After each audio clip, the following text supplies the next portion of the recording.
Hello दोस्तों, स्वागत है आप सभी का हमारे यूट्यूब चैनल स्टडी सर्कल 246 में। आज हम लोग बिहार एसएससी सीजीएल के लिए एडुटेरिया वॉल्यूम 2 का टेस्ट सीरीज नंबर 1 को करने वाले हैं, जो कि बहुत ही महत्वपूर्ण है एग्जामिनेशन पॉइंट ऑफ व्यू से। तो चलिए हम लोग एक एक करके क्वेश्चंस को सॉल्व करते हैं। ये देखिए, ये वॉल्यूम टू का टेस्ट नंबर 1 है आपका। ये जो है ये वॉल्यूम 2 का टेस्ट नंबर 1 है। तो हम लोग इसके एक एक क्वेश्चंस को बारी बारी से देखेंगे। तो चलिए हम लोग आगे बढ़ते हैं क्वेश्चन नंबर 1 की तरफ। देखिए क्वेश्चन नंबर 1 क्या कहता है। लूनी नदी के संदर्भ में निम्नलिखित कथनों में से कौन सही है। ठीक है, लूनी नदी के संदर्भ में ये 4 कथन हैं, इसमें से कौन कौन कथन सही है। ठीक है, पहला कह रहा है यह बहकर खंभात की खाड़ी में जा मिलती है, जो कि गलत है। यह बहकर कच्छ की खाड़ी में जा मिलता है, गलत है। यह पाकिस्तान से बहते हुए सिंधु की एक सहायक नदी में विलीन हो जाती है, भी गलत है। यह कच्छ के रण में दलदली भूमि में लुप्त हो जाती है, ये सही है आपका। तो लूनी नदी के बारे में क्या सही है। लूनी नदी एक ऐसी नदी है जो अरावली के अरावली राजस्थान के अरावली श्रेणी से निकलती है। अरावली श्रेणी से निकलती है और अरावली श्रेणी में कहाँ से, अजमेर के पास से निकलती है। और भारत में लगभग 450 किलोमीटर की दूरी तय करते हुए यह गुजरात की कच्छ के रण की दलदली भूमि में लुप्त हो जाती है, मतलब ये गायब हो जाती है। ठीक है, ये भारत की एक ऐसी नदी है जो भारत से स्टार्ट होती है और भारत में ही दलदली कच्छ के रण की दलदली भूमि में गायब हो जाती है। ठीक है, नेक्स्ट देखते हैं हम लोग, पृथ्वी का निकटतम ग्रह है। तो पृथ्वी का निकटतम ग्रह है आपका शुक्र। कौन सा है, शुक्र। शुक्र के बारे में कुछ तथ्य को हम लोग जान लेते हैं। शुक्र को सायं का तारा और भोर का तारा भी कहा जाता है, भोर या फिर सायं का तारा कहा जाता है। क्यों कहा जाता है, क्योंकि वो सुबह में आकाश में पूरब की दिशा में दिखाई देता है तथा शाम में आकाश में पश्चिम की दिशा में दिखाई देता है। साथ ही साथ सूर्य को पृथ्वी की बहन के रूप में जाना जाता है, पृथ्वी की बहन के रूप में जाना जाता है। सूर्य जो है सौर मंडल का सबसे चमकीला ग्रह है, सबसे चमकीला ग्रह है। ठीक है, साथ ही साथ ये सबसे गर्म ग्रह है।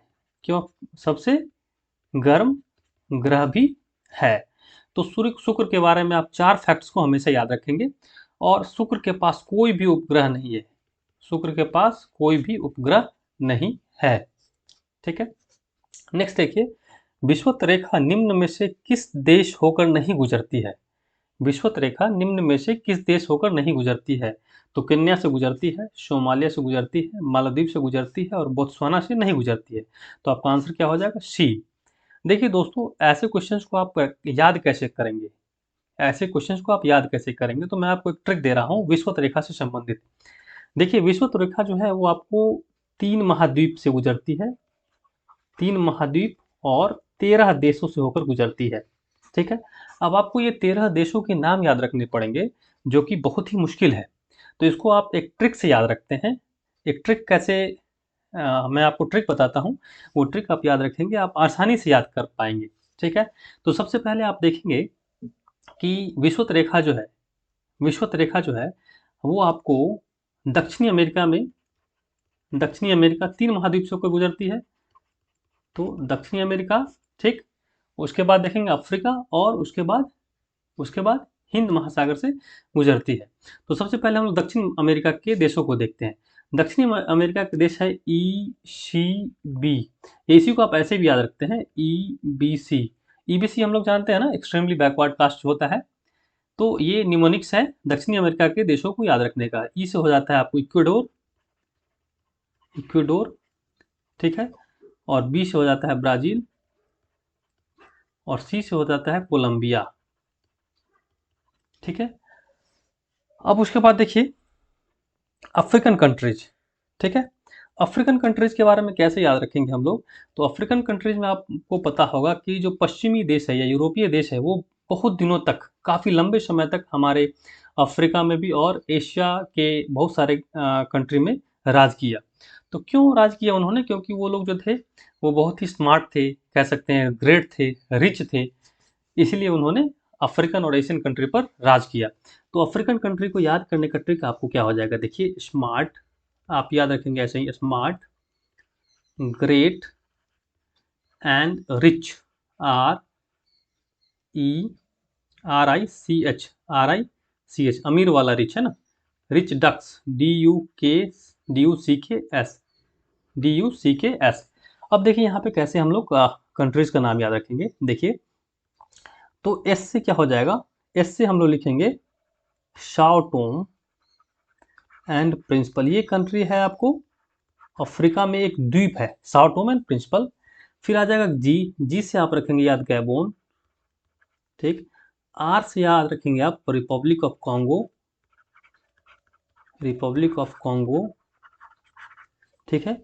फिर आप डी से क्या रखेंगे, democratic Republic of Congo, democratic Republic of Congo, ठीक है। फिर नेक्स्ट, नेक्स्ट कैसे याद रखेंगे। अब हम लोग आ गए डी तक आ गए, ठीक है। उसके बाद यू से देखिए क्या आ जाएगा, यू से आ जाएगा उगांडा, ठीक। सी से, सी से क्या आ जाएगा, सी नहीं, सी, यू से युगांडा, के पे आइए आप, के से आ जाएगा आपका केन्या, एस से आ जाएगा आपको सोमालिया, ठीक है। तो ये देखिए कितने सारे कंट्री हो गए, 1 2 3 4 5 6 7, ठीक है। आपको ये पूछा गया था कि कौन कौन से कंट्री जो है आपको विषुवत रेखा से होकर नहीं, ऐसा कौन सा देश है जिससे विषुवत रेखा नहीं गुजरती है।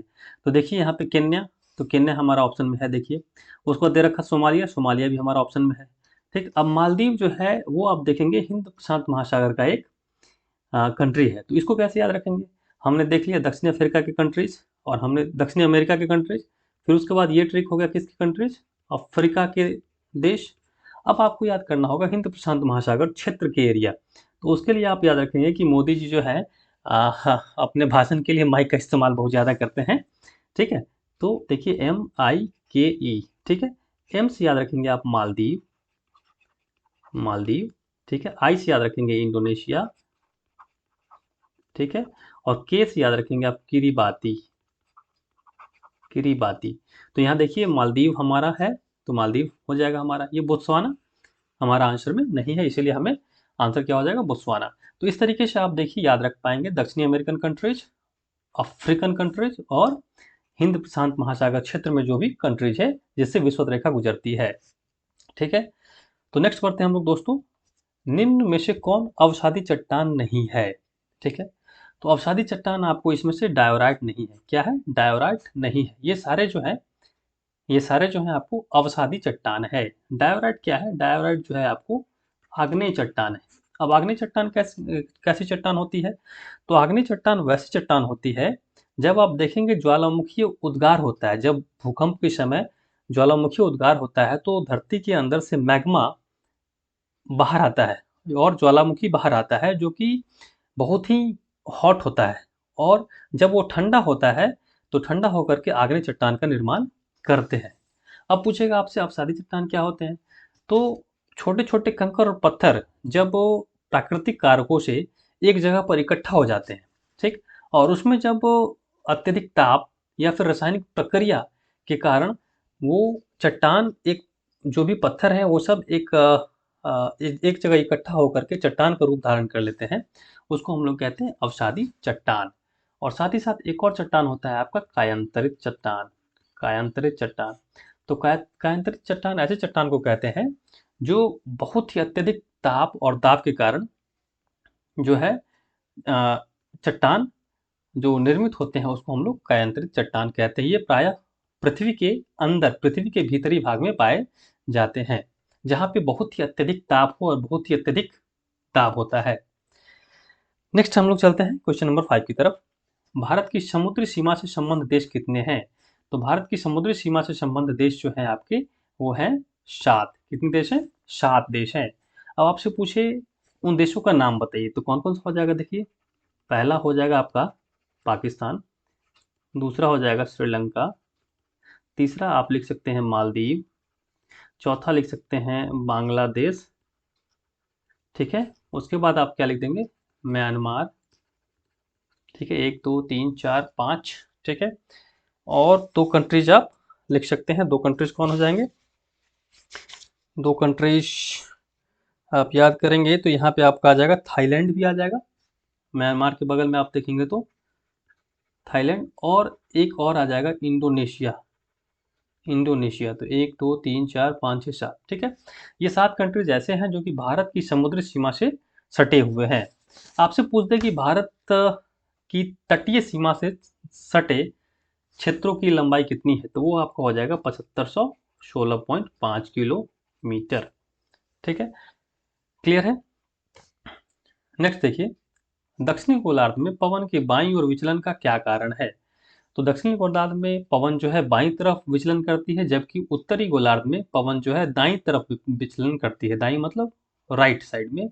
इसका कारण होता है पृथ्वी का घूर्णन। पृथ्वी का घूर्णन ये जो है आपको फेरल के नियम का अनुकरण करता है। ये किसका? फेरल का नियम।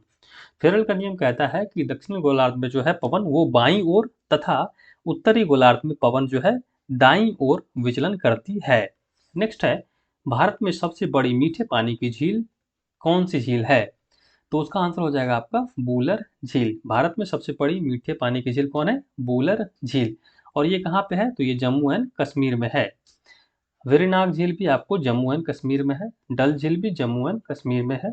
सांबर झील आपको कहाँ पे है? राजस्थान में। कहाँ पे है? राजस्थान में, जो कि एक खारे पानी की झील है। नेक्स्ट पढ़ते हैं हम लोग क्वेश्चन नंबर 8 की तरफ। आचार्य विनोबा भावे के भूदान आंदोलन के प्रारंभ में निम्नलिखित स्थानों में से कौन सा एक उससे संबंध था? तो ये हो जाएगा, इसका आंसर हो जाएगा पोजमपल्ली। पोजमपल्ली जो है वो आंध्र प्रदेश के नलकोंडा जिला में एक जगह है, जहाँ पे रविंद्रनाथ टैगोर जी के द्वारा, जहाँ पे विनोबा भावे जी के द्वारा भूदान आंदोलन प्रारंभ किया गया था, ठीक है। सन 1951 में आचार्य विनोबा भावे के द्वारा भूदान आंदोलन प्रारंभ किया गया था। कहाँ पे? आंध्र प्रदेश के नलकुंडा में। ये कैसे प्रारंभ हुआ था? तो एक बार जो है 1951 में आचार्य विनोबा भावे जो है आंध्र प्रदेश के नलगोंडा में सर्वोदय सम्मेलन के लिए गए थे। किस सम्मेलन के लिए? सर्वोदय सम्मेलन के लिए गए थे। तो उस समय क्या हुआ कि वो पोचमपल्ली नामक गांव में ठहरे हुए थे। तो इस गांव में के जमींदार जो थे रामचंद्र रेड्डी, वो विनोबा भावे के पास आते हैं और वो अपनी 100 एकड़ जमीन को 40 हरिजन परिवारों को देने का प्रस्ताव रखते हैं, ठीक है। और ये प्रस्ताव उनके द्वारा स्वतः दिया गया था, ना कि किसी बाहरी व्यक्ति के प्रभाव में आकर वो ये कर रहे थे, ठीक है।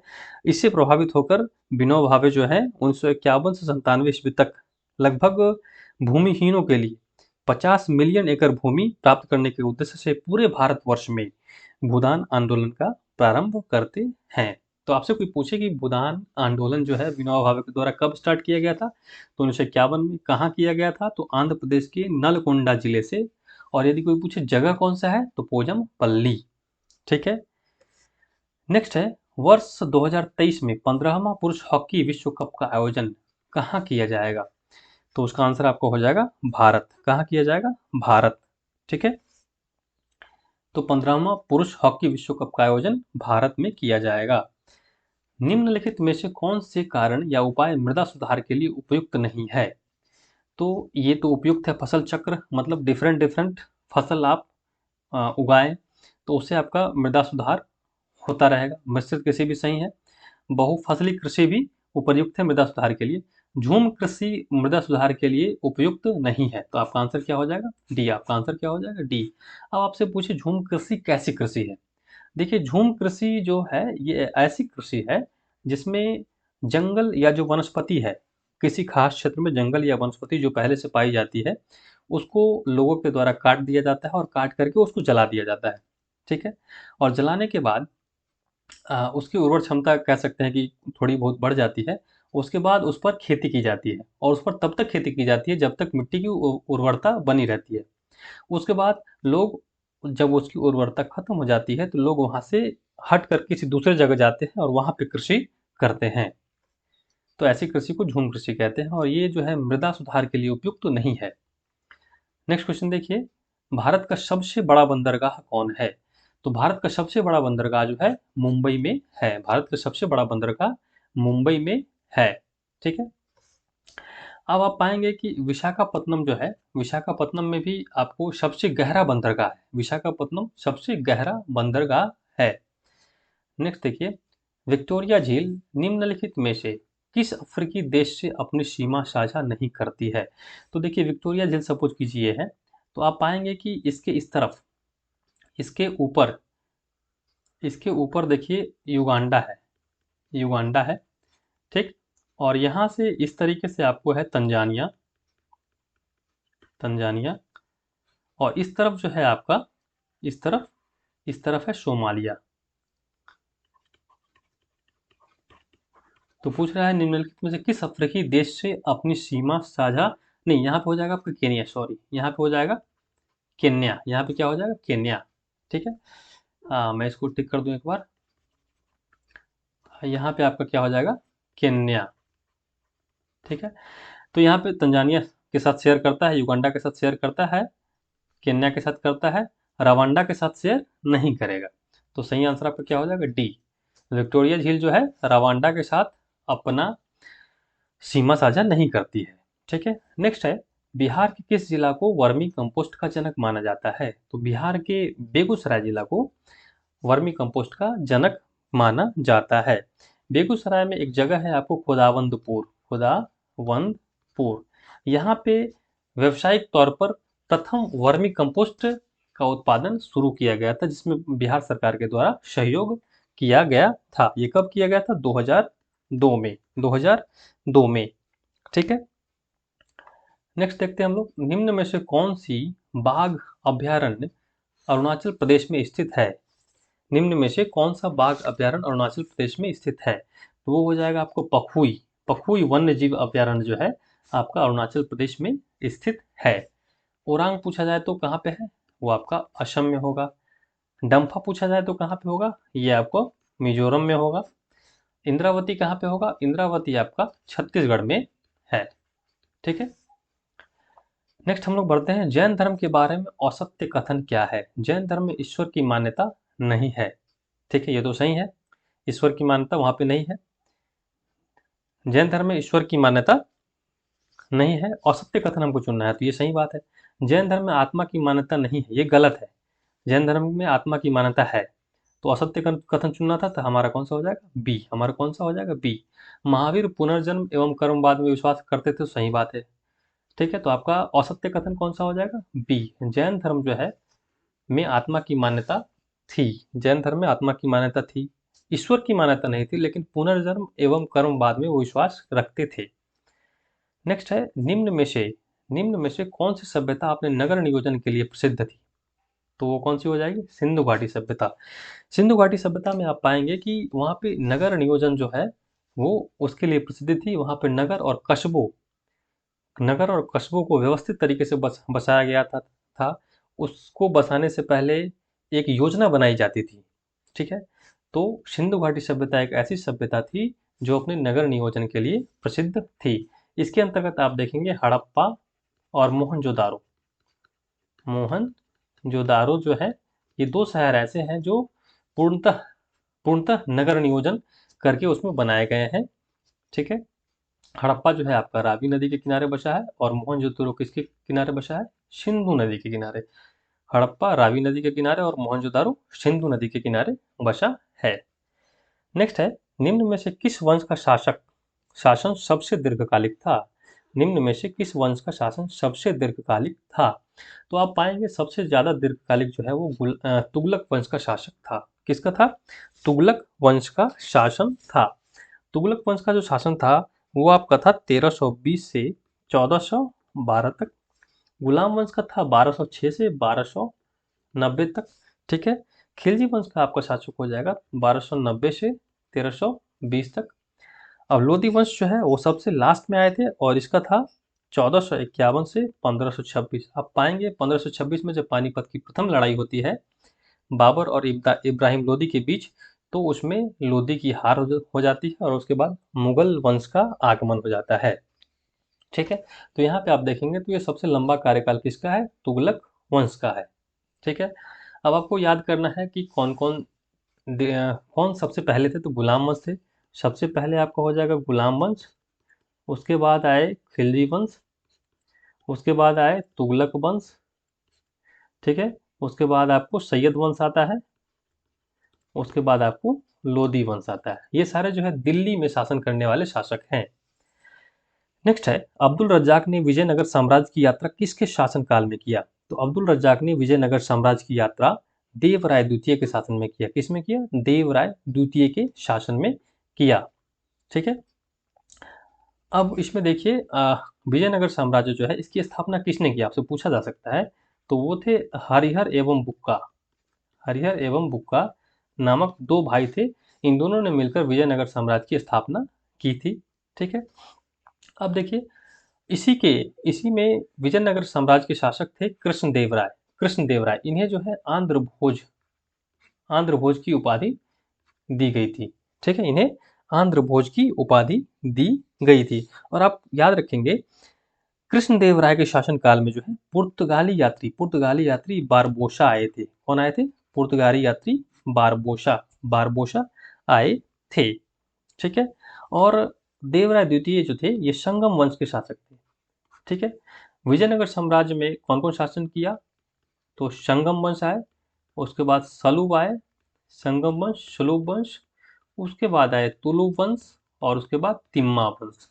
ठीक है, तिम्मा वंश। ठीक है, संगम, सलूप, तुलुप और तिम्मा वंश। तो संगम वंश के शासक कौन थे? देवराय द्वितीय।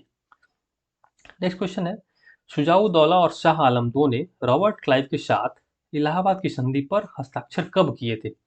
तो आपको याद होगा कि बक्सर का युद्ध 1764 ईस्वी में होता है, जिसमें अवध के नवाब शाह आलम द्वितीय, अवध के नवाब जो है शुजाउद्दौला, मुगल सम्राट शाह आलम द्वितीय, ठीक, और बंगाल के शासक कौन? मीर कासिम, तीनों मिलकर अंग्रेजों से लड़ते हैं, जिसमें अंग्रेजों की जीत होती है।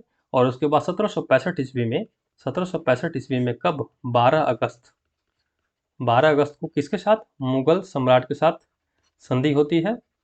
ठीक। और 16 अगस्त 1765 को अवध के नवाब शुजाउद्दौला के साथ संधि होती है। शुजाउद्दौला के साथ संधि होती है। तो सही आंसर क्या हो जाएगा? 1765। तो आपको याद होगा कि जब 12 अगस्त 1765 को इलाहाबाद की प्रथम संधि होती है, तो उसमें मुगल सम्राट जो है शाह आलम द्वितीय, इनके द्वारा बंगाल, बिहार और उड़ीसा की दीवानी अंग्रेजों को दे दी जाती है, जिसके एवज में है अंग्रेज शाह आलम द्वितीय को 26 लाख रुपए प्रति वार्षिक प्रदान करते हैं। ठीक है, साथ ही साथ निजामत व्यय के लिए 53 लाख प्रतिवर्ष प्रदान करते हैं। ठीक है, क्लियर है। उसके बाद जब इलाहाबाद की द्वितीय संधि 16 अगस्त 1765 को होती है अंग्रेजों और अवध के नवाब शुजाउद्दौला के बीच में, तो अवध के नवाब शुजाउद्दौला के द्वारा अंग्रेजों को अवध में फ्री व्यापार, मतलब मुफ्त व्यापार करने की इजाज़त दे दी जाती है। ठीक है, और इलाहाबाद और करा का प्रदेश जो है शुजाउद्दौला को छोड़ना पड़ता है। क्लियर। नेक्स्ट पढ़ते हैं हम लोग, शेर शाह ने अपना अंतिम सैन्य अभियान किस राज्य के खिलाफ किया था? तो शेर शाह जो है अपना अंतिम अभियान जो है वो 1545 ईस्वी में 1545 ईस्वी में कालिंजर, ठीक है, कालिंजर पर करते हैं। कालिंजर राज्य के खिलाफ करते हैं, जिसके शासक कौन थे? कालिंजर के शासक थे कीरत सिंह। ठीक है, कीरत सिंह, जहां इनकी मृत्यु हो जाती है, घोड़े से गिरने के कारण इनकी मृत्यु हो जाती है। आप पाएंगे कि शेरशाह जो थे ऐसे शासक थे जिन्होंने 1539 में चौसा का युद्ध, ठीक, एवं 1540 में बिलग्राम का युद्ध लड़ा। किससे लड़ा? मुगल वंश के शासक हुमायूं से लड़ा। अब आपको याद होगा कि चौसा जो है बक्सर में है और बिलग्राम जो है कन्नौज उत्तर प्रदेश में है। तो जब चौसा की लड़ाई ये लड़ाई हुमायूं से, तो उसमें हुमायूं की पराजय हो जाती है और इसके बाद शेरशाह की उपाधि वो धारण करते हैं। ठीक है, और अपने नाम का सिक्का और खुतबा वो पढ़वाते हैं। ठीक है। नेक्स्ट जब 1540 ईस्वी में बिलग्राम का युद्ध होता है, उसके बाद वो हुमायूं को हरा देते हैं और दिल्ली की गद्दी पर वो अपने आप को विराजमान करते हैं। उसके बाद हुमायूं को दिल्ली छोड़ना पड़ता है और वो बहुत काफ़ी समय तक अपने भाइयों के पास रहता है। नेक्स्ट देखिए, निम्नलिखित कथनों में से कौन सा कथन असत्य है? मतलब ऐसे कथन जो असत्य है उसको चुनना है। रॉबर्ट क्लाइव बंगाल के प्रथम गवर्नर जनरल थे, ये क्या है? ये गलत है। वारेन हेस्टिंग्स जो थे, कौन थे? वारेन हेस्टिंग्स, वारेन हेस्टिंग्स जो थे वो बंगाल के प्रथम गवर्नर जनरल थे। तो औसत चुनना था तो आपका क्या हो जाएगा, 21 का ए हो जाएगा। विलियम बेंटिक भारत के प्रथम गवर्नर जनरल थे, तो सही बात है। भारत के प्रथम गवर्नर जनरल कौन थे, विलियम बेंटिक। अब यही पूछता बंगाल के प्रथम गवर्नर जनरल कौन थे, तो वो हो जाते Warren Hastings. Lord Canning Bharat के प्रथम वायसराय थे, ये सही है। कब बने थे, तो 1857 के जो अधिनियम है उसके तहत लॉर्ड कैनिंग भारत के प्रथम वायसराय बने थे। सी राजगोपालाचारी स्वतंत्र भारत के पहले भारतीय गवर्नर जनरल थे, ये भी सही है। ठीक है, तो ये तीनों स्टेटमेंट सही है। हमारा गलत स्टेटमेंट कौन सा है, पहला 21 का ए। नेक्स्ट देखते हैं, निम्नलिखित में से कौन क्रिप्स मिशन के साथ कांग्रेस के आधिकारिक वार्ताकार थे। तो क्रिप्स मिशन जो है आप पाएंगे 1942 ईस्वी में भारत आता है। और ये क्यों आता है, तो द्वितीय विश्व युद्ध चल रहा होता है, उस दरमियान अंग्रेजों को भारतीयों का सपोर्ट चाहिए होता है। तो अंग्रेज भारतीयों के सपोर्ट हेतु सपोर्ट प्राप्त करने के लिए भारत आते हैं। और उस समय के प्रधानमंत्री विंस्टन चर्चिल जो है उनकी उनके आदेशानुसार इंग्लैंड में जो कैबिनेट मंत्री थे स्टेफोर्ड क्रिप्स, उसकी अध्यक्षता में एक मिशन जो है भारत आता है भारतीयों के साथ वार्ता हेतु, जिस हेतु भारत की तरफ से कांग्रेस के आधिकारिक वार्ताकार के रूप में कौन कौन जाते हैं, पंडित जवाहरलाल नेहरू और मौलाना अबुल कलाम आज़ाद जाते हैं। पंडित जवाहरलाल नेहरू एवं मौलाना अबुल कलाम आज़ाद जाते हैं। देखिए क्रिप्स मिशन को ही कहा जाता है, क्रिप्स मिशन को ही गांधी जी के द्वारा कहा गया था post dated cheque. Post dated cheque मतलब उत्तर तिथीय चेक। उत्तर तिथीय चेक मतलब एक ऐसा चेक जो कि जिस पे बाद का तिथि दिया हुआ है। ठीक है, क्रिप्स मिशन में कहा गया था कि युद्ध के पश्चात हम भारत को डोमिनियन स्टेटस का दर्जा देंगे। क्रिप्स मिशन के द्वारा कहा गया था कि भारत को हम युद्ध के पश्चात डोमिनियन स्टेटस का दर्जा देंगे। साथ ही साथ एक संविधान निर्मात्री सभा का गठन करेंगे, जिसमें कुछ सदस्य प्रिंसली स्टेट से होंगे और साथ ही साथ कुछ सदस्य विधानमंडलों के द्वारा मनोनीत किए जाएंगे। तो इसके एवज में महात्मा गांधी के द्वारा कहा गया था कि ये क्रिप्स मिशन जो है वो उत्तर तिथीय चेक है। नेक्स्ट, कौन सी महत्वपूर्ण घटना जालियांवाला बाग नरसंहार के तुरंत पूर्व घटी थी, मतलब ऐसी घटना जो जालियांवाला बाग के तुरंत पूर्व पहले। तो आपको याद होगा जालियांवाला बाग जो है उसकी घटना 13 अप्रैल 1919 को हुई थी। ठीक है, इससे पूर्व आप देखेंगे असहयोग आंदोलन जो है 1920 में स्टार्ट होता है, तो ये इसके बाद हो गया। रॉलेट एक्ट का बनना, आपका ये सही आंसर हो जाएगा, ये मार्च 1919 में रॉलेट एक्ट आता है। ठीक है, अब रॉलेट एक्ट में क्या होता है, आपको पता है कि रॉलेट एक्ट एक ऐसा एक्ट था जिसमें किसी भी व्यक्ति को संदेह के आधार पर अंग्रेजों के द्वारा गिरफ्तार किया जा सकता है और उसके विरुद्ध ना कोई अपील और ना कोई दलील किया जा सकता है। तो जब रॉलेट एक्ट आया तो इसी के विरोध में पंजाब में डॉक्टर सतपाल और सैफुद्दीन किचलू रॉलेट एक्ट का विरोध कर रहे थे। तो विरोध करने के कारण जो है अंग्रेजों के द्वारा इनको गिरफ्तार कर लिया गया। तो इस गिरफ्तारी के विरोध में जालियांवाला बाग जो अमृतसर में है वहां पे सभी लोग इकट्ठे हुए थे और शांतिपूर्ण तरीके से अपनी मांगों को रख रहे थे। इसी में जनरल डायर के द्वारा आकर के और निहत्थों पर वार किया जाता है और गोली चलाने का आदेश दिया जाता है, जिससे हजारों प्रदर्शनकारियों की मृत्यु हो जाती है। ठीक है, सांप्रदायिक पंचाट आपको 1932 में आता है। बिहार विद्यापीठ की स्थापना जो है असहयोग आंदोलन के दौरान 1921 में बिहार में किया जाता है। ठीक है, तो इसमें से पूछा गया था कि ऐसी घटना जो जालियांवाला बाग नरसंहार के तुरंत पूर्व घटी थी, तो वो हो जाएगा रॉलेट एक्ट का बनना। नेक्स्ट है, आज़ाद हिंद फौज की स्थापना का श्रेय किसे दिया जाता है। तो आपको याद होगा आज़ाद हिंद फौज की स्थापना की जो है उसका प्रथम डिवीजन कैप्टन मोहन सिंह के द्वारा किया गया था, लेकिन वो असफल हो गया था। तो बाद में जो है सफलतापूर्वक राष्ट्र बिहारी बोस के द्वारा जो है आज़ाद हिंद फौज की स्थापना की गई थी। निम्नलिखित में से कौन भक्ति आंदोलन का प्रस्तावक नहीं था। ठीक है, निम्नलिखित में से भक्ति आंदोलन का प्रस्तावक कौन नहीं था। तो आप पाएंगे इसमें से नागार्जुन जो है वो भक्ति आंदोलन के प्रस्तावक नहीं थे। नागार्जुन भक्ति आंदोलन के प्रस्तावक नहीं थे। नेक्स्ट क्वेश्चन नंबर 26, भारतीय रिजर्व बैंक कि बैंक दर कम करने के फलस्वरूप क्या होता है। तो देखिए बैंक दर क्या होता है। बैंक दर एक ऐसा दर है जिस दर पर भारतीय रिजर्व बैंक अन्य व्यावसायिक बैंकों को लोन उपलब्ध कराती है। ठीक है, ये क्या है ये बैंक दर। बैंक दर एक ऐसा दर है जिस पर भारतीय रिजर्व बैंक अन्य व्यावसायिक बैंक को यथा स्टेट बैंक, पंजाब बैंक या फिर आईसीआईसीआई बैंक, इन सारे बैंकों को भारतीय रिजर्व बैंक लोन उपलब्ध कराती है।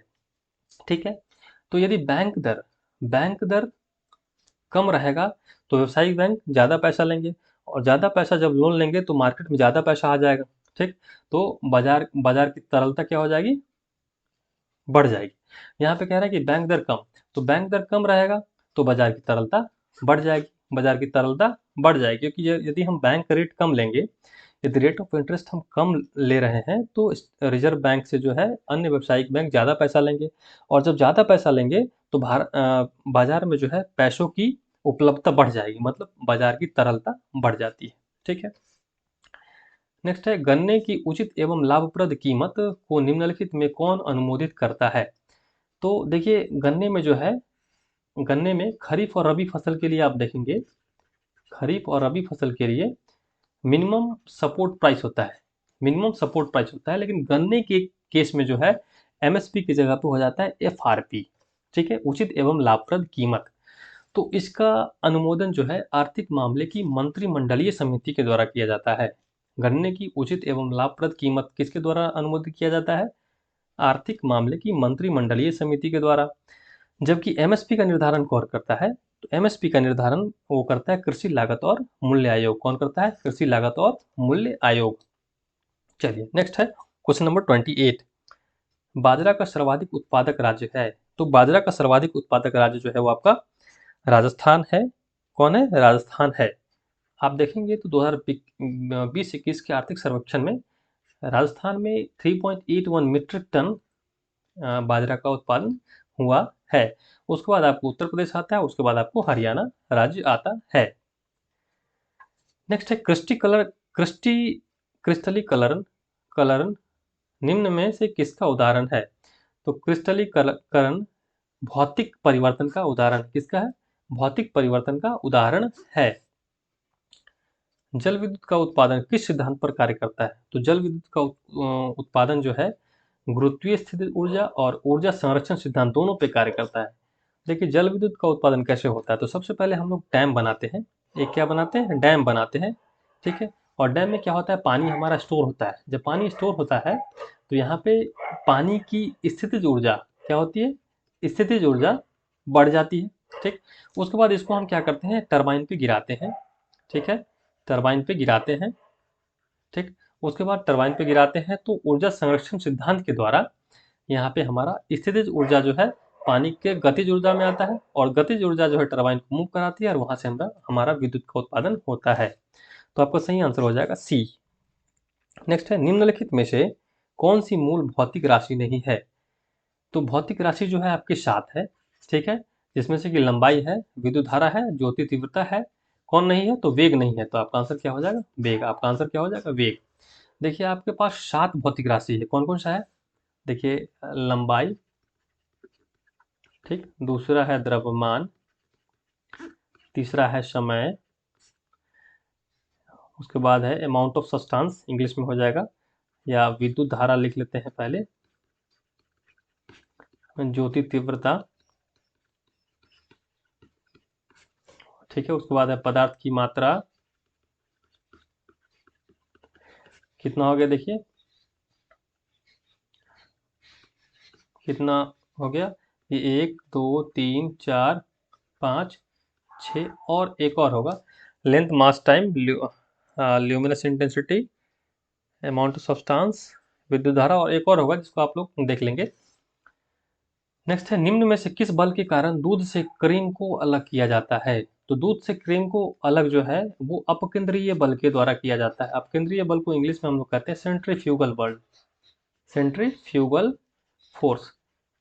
ठीक है, अपकेंद्रीय बल एक ऐसा आभासी बल है जो केंद्र से किसी वस्तु को दूर ले जाने की चेष्टा करता है, जो केंद्र से किसी वस्तु को दूर ले जाने की ओर चेष्टा करता है। या अपकेंद्रीय बल एक ऐसा बल है जो केंद्र से बाहर की तरफ लगता है, केंद्र से बाहर की तरफ लगता है। जबकि अभिकेंद्रीय बल केंद्र से, यदि ये केंद्र है तो केंद्र के अंदर की तरफ लगता है। तो देखिए, दूध से क्रीम को पृथक जो है अपकेंद्रीय बल के द्वारा किया जाता है। साथ ही साथ आप देखेंगे कि वॉशिंग मशीन में जो कपड़ा आप धोते हैं उसमें भी अपकेंद्रीय बल ही कार्य करता है। नेक्स्ट है, भारत में सर्वप्रथम न्यूनतम समर्थन मूल्य की अवधारणा को किस समिति की सिफारिश पर लागू किया गया था? तो भारत में सर्वप्रथम न्यूनतम समर्थन मूल्य की अवधारणा को लक्ष्मीकांत झा समिति के सिफारिश पर लागू किया गया था। इनके द्वारा 1965 में समिति का एमएसपी हेतु 1965 में लक्ष्मीकांत झा समिति का गठन किया गया था। गोरपोरिया समिति जो है वो बैंक में जो सेवा है, बैंक सेवा सुधार हेतु गठन किया गया था। जबकि नरसिम्हा समिति आप देखेंगे तो वित्तीय सुधार हेतु किया गया था। किस लिए किया गया था? वित्तीय सुधार हेतु गठित की गई थी। तो आपका आंसर यहाँ पे क्या हो जाएगा? ए, लक्ष्मीकांत झा समिति। एमएसपी निर्धारण हेतु कौन सी समिति का सिफारिश लागू किया गया था? तो लक्ष्मीकांत झा समिति। नेक्स्ट है, सिगरेट लाइटर में निम्नलिखित में से कौन सी गैस प्रयुक्त होती है? तो सिगरेट लाइटर में ब्यूटेन का इस्तेमाल किया जाता है। ब्यूटेन जो है आपको हाईली इन्फ्लामेबल है, उच्च ज्वलनशील तथा रंगहीन गैस है। ये क्या है? उच्च ज्वलनशील तथा रंगहीन गैस है, जो कि सिगरेट लाइटर में इस्तेमाल किया जाता है। नेक्स्ट है, सबसे अधिक क्रियाशील धातु कौन सी है? तो सबसे अधिक क्रियाशील धातु आप पाएंगे कि पीरियोडिक टेबल जो है जिसमें तत्वों का वर्गीकरण किया गया है, उसमें प्रथम वर्ग जो है, पहला कॉलम जो है वो सबसे ज़्यादा क्रियाशील होता है, उसका दूसरा होता है, उसके बाद तीसरा होता है। ठीक है, तो पहला ग्रुप में आप देखेंगे सोडियम आ जाता है और पोटेशियम आ जाता है। ठीक, तो ये दोनों सबसे ज़्यादा क्रियाशील है। अब इस दोनों में से डिसाइड करना है कि कौन क्रियाशील है।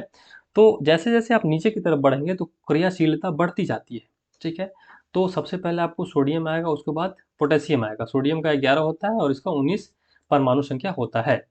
तो यहाँ पे सबसे अधिक क्रियाशील कौन सी हो जाएगी? पोटेशियम। सबसे अधिक कौन सी हो जाएगी? पोटेशियम। उसके बाद सोडियम। ठीक है, उसके बाद आपसे पूछे तो कैल्शियम, उसके बाद मैग्नीशियम। नेक्स्ट है, सबसे बड़ा स्तनधारी कौन है? सबसे बड़ा स्तनपायी कौन है? तो सबसे बड़ा स्तनपायी जो है आपका ब्लू व्हेल मछली होता है। कौन होता है? ब्लू व्हेल मछली होती है। ठीक है, सामान्यतः इसकी, यदि कोई आपसे पूछे कि इसका लेंथ कितना होता है, इसका लेंथ लगभग जो है वो 33 मीटर होता है। इसका लेंथ लगभग कितना होता है? 33 मीटर। क्लियर है? और इसका वेट यदि आपसे पूछे तो इसका वेट होता है आपका 180 metric ton. 180 metric ton. Next है, सौर ऊर्जा एटीपी में बदलती है। एटीपी का मतलब होता है एडेनो ट्राइफॉस्फेट। क्या होता है? Adeno triphosphate, phosphate. ठीक है, तो एटीपी, सौर ऊर्जा एटीपी में कहाँ बदलती है? तो वो आपको बदलती है क्लोरोप्लास्ट में। वो कहाँ बदलती है? क्लोरोप्लास्ट में। तो क्लोरोप्लास्ट क्या है, हम लोग एक बार ये देख लेंगे। तो क्लोरोप्लास्ट जो है एक पादप कोशिका है, पादप कोशिका है जिसमें आपको पर्णहरित पाया जाता है। पर्णहरित मतलब क्लोरोफिल पाया जाता है। और ये जो है एक ऐसा रासायनिक यौगिक है जो कि पत्तों के हरे रंग का कारण है। ठीक है, क्लियर है? क्लोरोप्लास्ट क्या है? तो पादप कोशिका है। इसमें क्या पाया जाता है? तो क्लोरोफिल पाया जाता है, जो कि पत्तों का जो हरा रंग है उसका एक कारक है। नेक्स्ट है, निम्नलिखित में से कौन मानव शरीर की सबसे छोटी हड्डी है? तो मानव शरीर की सबसे छोटी हड्डी जो है मानव शरीर के कान में पाई जाने वाली स्टेपिज है। कौन सी है? स्टेपिज है। सबसे बड़ी हड्डी पूछी जाए तो मानव शरीर के जांघ में पाई जाने वाली फीमर सबसे बड़ी हड्डी है। क्या है? सबसे बड़ी हड्डी है। ठीक है, नेक्स्ट है, निम्न में से कौन लसिका का कार्य है? तो लसिका में उपस्थित लिम्फोसाइट हानिकारक जीवाणुओं का भक्षण करके रोगों की रोकथाम में सहायक होता है। ये सही है। लसिका लिम्फोसाइट का निर्माण करती है। सही बात है। लसिका घाव भरने में सहायता करती है। सही है। तो यहाँ पे सही कथन चुनना था, तो ये क्या हो जाएगा? ऑप्शन नंबर डी, सभी, क्योंकि सभी कथन सही है। लसिका में लिम्फोसाइट का निर्माण होता है, ठीक, जो कि जीवाणुओं का, ठीक है, भक्षण करके रोगों की रोकथाम करने में सहायक करता है, और साथ ही साथ घाव भरने में भी ये मदद करता है। नेक्स्ट देखिए, निम्न में सबसे मीठी चीनी है, तो सबसे मीठी चीनी जो है आपका वो फ्रुक्टोज हो जाएगा। क्या हो जाएगा? फ्रुक्टोज हो जाएगा। देखिए, चीनी का ही केमिकल नेम क्या है? सुक्रोज। चीनी का ही केमिकल नेम क्या है? सुक्रोज है। और चीनी का लगभग 1.7 गुना ज़्यादा मीठा होता है फ्रुक्टोज, और चीनी का 0.7 टाइम्स 0.7 गुना ग्लूकोज होता है, और माल्टोज सबसे कम मीठा होता है, वो 0.4 गुना सुक्रोज का होता है। तो सबसे ज़्यादा मीठा कौन सा हो जाएगा? फ्रक्टोज। नेक्स्ट है, जब हम अपने बिजली बिल का भुगतान करते हैं, जब हम अपने बिजली बिल का भुगतान करते हैं तो हम किसके लिए भुगतान करते हैं? उपयोग हुए आवेश के लिए, उपयोग हुए विद्युत के लिए, उपयोग हुए शक्ति के लिए, उपयोग हुए ऊर्जा के लिए। तो आप पाएंगे जब भी आपको स्लिप मिलेगा बिजली बिल का, तो आप उसमें देखेंगे कि किलोवाट आवर लिखा रहता है, किलोवाट आवर लिखा रहता है, और इसी के लिए हम लोग बिल पेमेंट करते हैं। और ये जो है ऊर्जा की इकाई है। ये किसकी इकाई है? ऊर्जा की इकाई है। तो आपका आंसर क्या हो जाएगा? डी, उपयोग हुए ऊर्जा के लिए। नेक्स्ट है, मादा युग्मक को क्या कहते हैं? देखिए, दो चीज है, नर युग्मक और मादा युग्मक, ठीक है। तो नर युग्मक का जो सेल होता है, रिप्रोडक्टिव सेल, उसको हम लोग शुक्राणु कहते हैं, जबकि मादा युग्मक का जो शेल होता है उसको हम लोग कहते हैं अंडाणु। क्या कहते हैं? अंडाणु। तो यहाँ पे पूछा है मादा युग्मक को क्या कहते हैं, तो आंसर क्या हो जाएगा? अंडाणु। क्या हो जाएगा? अंडाणु। वर्षा की मात्रा निर्भर करती है, वर्षा की मात्रा किस पर निर्भर करती है? तो हवा के दबाव पर नहीं, वायुमंडल में नमी पर हाँ, वायुमंडल में की नमी पर ही वर्षा की मात्रा निर्भर करती है। यदि वायुमंडल में नमी कम होगी, यानी वाष्प की मात्रा कम होगी, तो वहाँ पे वर्षा जो होगा वो बहुत कम होगा।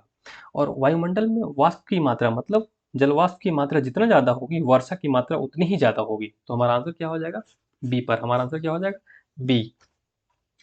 नेक्स्ट है, यूएनईपी का मुख्यालय अवस्थित है। यूएनईपी मतलब United Nations Nations environmental programme, ठीक है। कहाँ अवस्थित है? तो ये आपको अवस्थित है कहाँ पे? केन्या की राजधानी नैरोबी में। कहाँ पे है? केन्या की राजधानी नैरोबी में। और नैरोबी कहाँ पे है? आप पाएंगे ये अफ्रीका महादेश में है। कहाँ पे है? ये अफ्रीका महादेश में है। तो यूएनईपी का मुख्यालय आपको नैरोबी में अवस्थित है। चलिए नेक्स्ट पढ़ते हैं हम लोग। नेक्स्ट है, भारत के संविधान की उद्देशिका में निम्न शब्दावली जिस अनुक्रम में दी गई है वह है, मतलब जिस अनुक्रम में संविधान में आ, ये शब्दावली दिए गए हैं वो कौन सा है, किस क्रम में दिए गए हैं? तो हम पढ़ते हैं, देखिए भारत का प्रस्तावना जब आप पढ़ेंगे तो उसमें ऐसे है, हम भारत के लोग भारत को एक संपूर्ण प्रभुत्व संपन्न समाजवादी पंथ निरपेक्ष लोकतंत्रात्मक गणराज्य बनाने एवं उसके समस्त नागरिकों में, ठीक है। तो आपका आंसर क्या हो जाएगा? ए। आपका आंसर क्या हो जाएगा? ए, संपूर्ण प्रभुत्व संपन्न समाजवादी पंथ निरपेक्ष लोकतंत्रात्मक गणराज्य। फिर डी भी ऑप्शन देखिए कुछ मिलता जुलता है, संपूर्ण प्रभुत्व संपन्न समाजवादी लोकतंत्रात्मक पंथ निरपेक्ष गणराज्य, ये गलत है। पंथ निरपेक्ष पहले आता है, उसके बाद लोकतंत्रात्मक आता है। तो हमारा आंसर क्या हो जाएगा? 45 का ए, ठीक है। संपूर्ण प्रभुत्व संपन्न समाजवादी पंथ निरपेक्ष लोकतंत्रात्मक गणराज्य। नेक्स्ट है, भारत में फ्रांसीसियों ने अपना सबसे पहला कारखाना निम्न स्थानों में से कहाँ लगाया?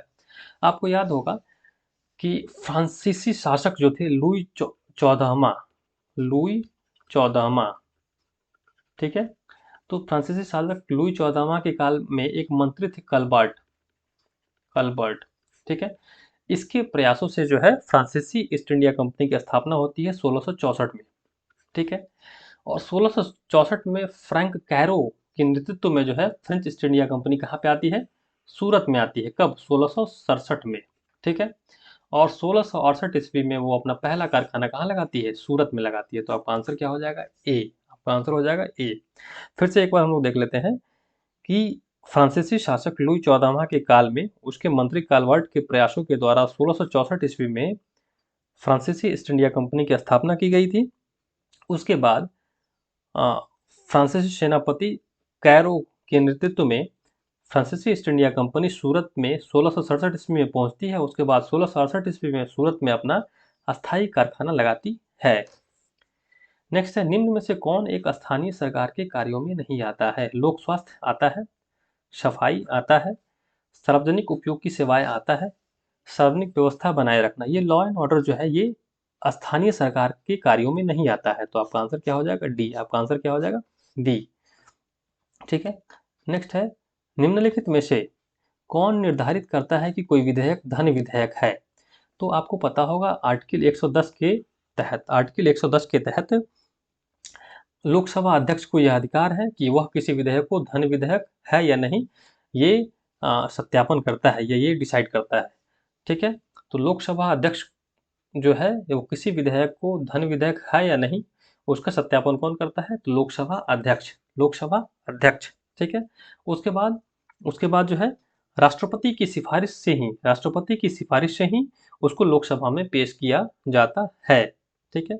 और इसके संबंध में कि कोई विधेयक धन विधेयक है या नहीं, वो अंतिम निर्णय किसका होता है? तो लोकसभा अध्यक्ष का। अब धन विधेयक के बारे में कुछ तथ्य जो आपको जानना बहुत जरूरी है। तो धन विधेयक का प्रावधान जो है आर्टिकल 110 में दिया गया है। ठीक है।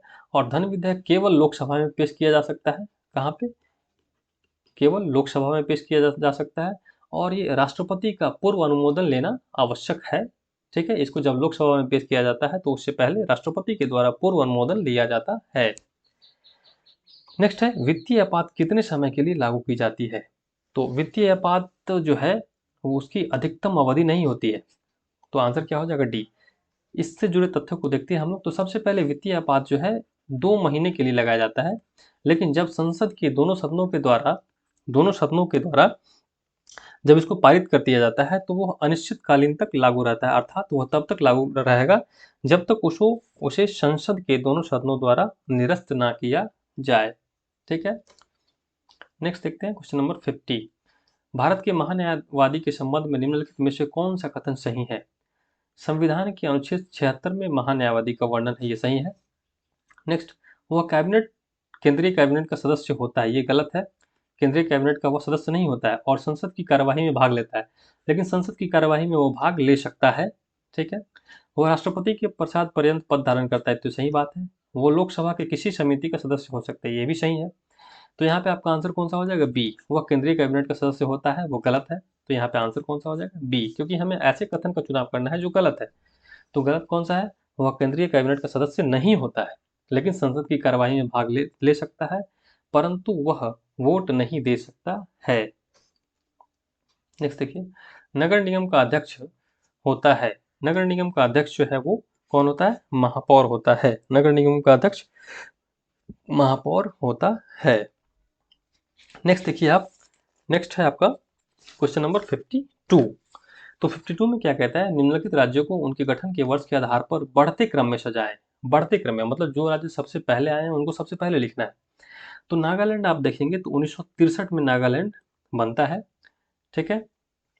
उसके बाद देखिए मणिपुर आप देखेंगे तो 1972 में बनता है।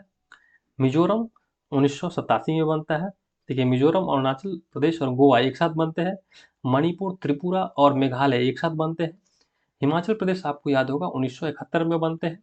ठीक है। और सिक्किम आपको 1976 में बनता है। तो सबसे पहला कौन बना है? सबसे पहले आप देखेंगे तो नागालैंड बना है। ठीक है। तो सबसे पहले आपका हो जाएगा 1। उसके बाद कौन हो जाएगा? 73 के बाद देखिए 2। उसके बाद आपका आ जाएगा 3। उसके बाद आ जाएगा आपको 4। उसके बाद आ जाएगा 5। तो आंसर आपको कौन सा हो जाएगा? ए। ठीक है। नेक्स्ट देखते हैं, नीति आयोग द्वारा जारी बहुआयामी गरीबी सूचकांक बहुआयामी गरीबी सूचकांक 2021 के अनुसार बिहार की कितनी प्रतिशत जनसंख्या गरीब है? तो नीति आयोग जो है 2021 में बहुआयामी गरीबी सूचकांक जारी किया है, जिसके द्वारा भारत में सबसे अधिक गरीब राज्य कौन है? बिहार है, जहां पे 51.91% जनसंख्या जो है गरीब है। 51.91% जनसंख्या गरीब है। निम्नलिखित में से किस वीटो की शक्ति का प्रयोग भारत के राष्ट्रपति द्वारा नहीं किया जा सकता है?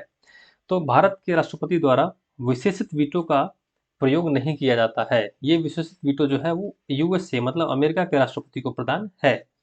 भारत के राष्ट्रपति को ये तीनों अधिकार प्राप्त है।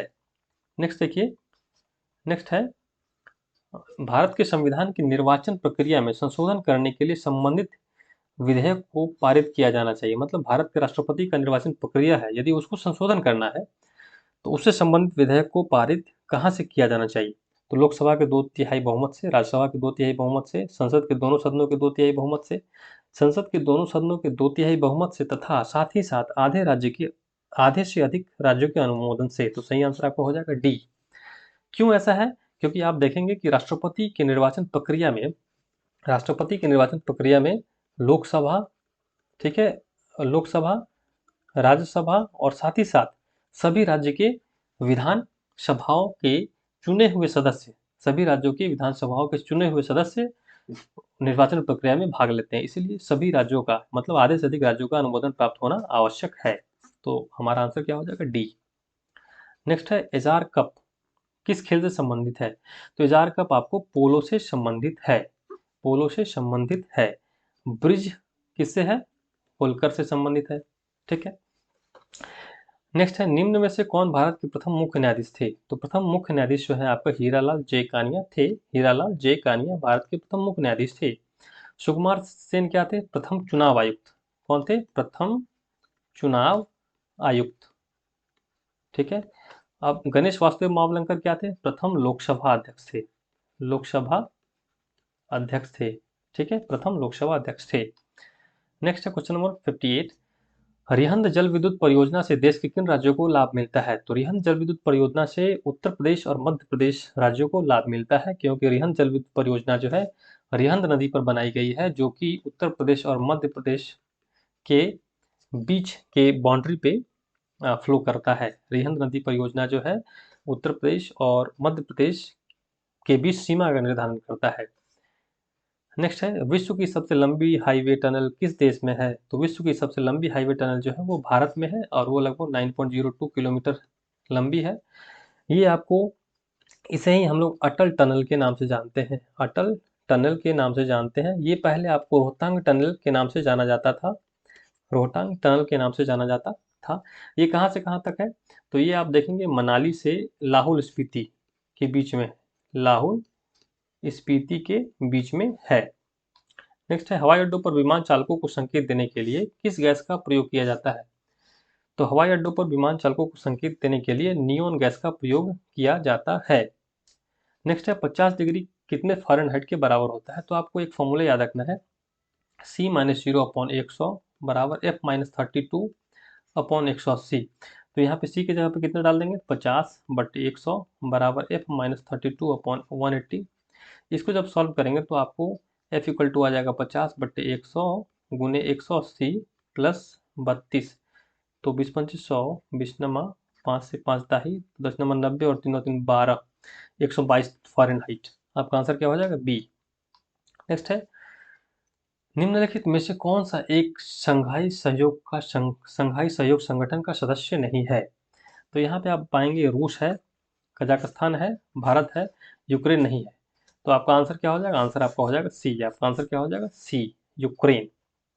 नेक्स्ट, बाल्को एल्युमिनियम कंपनी की स्थापना किस देश की सहायता से हुई है? तो बाल्को एल्युमिनियम कंपनी की स्थापना जो है आपको सोवियत संघ रूस के द्वारा की गई है। नेक्स्ट, फीफा अंडर 17 महिला कप विश्व का आयोजन 2022 में किस देश में किया जाएगा? तो ये हो जाएगा आपका भारत। ये क्या हो जाएगा? इसका आंसर हो जाएगा भारत। ठीक है, आंसर हो जाएगा आपका भारत। नेक्स्ट है वर्ष 2021 के लिए 57वां ज्ञानपीठ पुरस्कार दामोदर माओजी को किस भाषा के लिए दिया गया है? तो दामोदर माओजी को कोंकणी भाषा के लिए दिया गया है, जबकि 56वां ज्ञानपीठ पुरस्कार जो है असमिया भाषा के लिए किसको दिया गया है? नीलमणि फूकन को, नीलमणि फूकन को। नेक्स्ट, भारत सरकार ने किस वर्ष दूसरा पिछड़ा वर्ग आयोग का गठन किया था? तो वो 1979 में भारत सरकार के द्वारा दूसरा पिछड़ा वर्ग आयोग का गठन बिंदेश्वरी प्रसाद मंडल की अध्यक्षता में किया गया था। ठीक है, इसमें इनको जो पिछड़े वर्ग, ऐसे पिछड़े वर्गों को पहचाना था जो सामाजिक और शैक्षणिक रूप से पिछड़े थे। नेक्स्ट है स्वामी दयानंद सरस्वती द्वारा आर्य समाज की स्थापना किस वर्ष की गई थी? तो स्वामी दयानंद सरस्वती द्वारा आर्य समाज की स्थापना 1875 में की गई थी। 1875 में की गई थी। कहाँ की गई थी? तो बॉम्बे में की गई थी। ठीक है। और 2 वर्ष बाद 1877 में वो उनका जो आर्य समाज है उसको लाहौर में शिफ्ट कर दिया गया था। निम्नलिखित में से कौन जायद की फसल है? तो जायद की फसल ऐसी फसल होती है जो खरीफ और रबी फसल के बीच में बोई जाती है, और उसमें से आपका आंसर हो जाएगा ककड़ी या खीरा। ककड़ी या खीरा ऐसी फसल है जो जायद की फसल है। नेक्स्ट, वर्तमान में भारत के मुख्य चुनाव आयुक्त कौन है? तो वर्तमान में भारत के मुख्य चुनाव आयुक्त जो है वो राजीव कुमार है। ये राजीव कुमार है और ये 75वें मुख्य चुनाव आयुक्त हैं। इससे पहले कौन थे? इससे पहले जो थे आपके वो सुशील चंद्रा थे। इससे पहले कौन थे? सुशील चंद्रा थे। नेक्स्ट है, आर्थिक सर्वेक्षण 2021-22 के अनुसार कृषि एवं संबंध क्षेत्रों में वर्ष 2021-22 में कितने प्रतिशत की दर से वृद्धि दर्ज करने का अनुमान है? तो ये आपका आंसर हो जाएगा 3.9, जबकि 2020-21 में कितना था? 3.6 था। तो आप देखेंगे कि कोरोना महामारी के पश्चात भी, कोरोना महामारी की मार झेलने के बावजूद भी कृषि एवं संबंध क्षेत्रों में जो है वृद्धि दर्ज की गई है, और वो कितनी है? 3.9%। तो दोस्तों, इस तरीके से आज हमने टेडिया वॉल्यूम 2 का सेट 1 कंप्लीट किया। यदि आपको ये वीडियो अच्छी लगी है तो आप इसे लाइक, सब्सक्राइब और शेयर जरूर करें। Thank you for watching.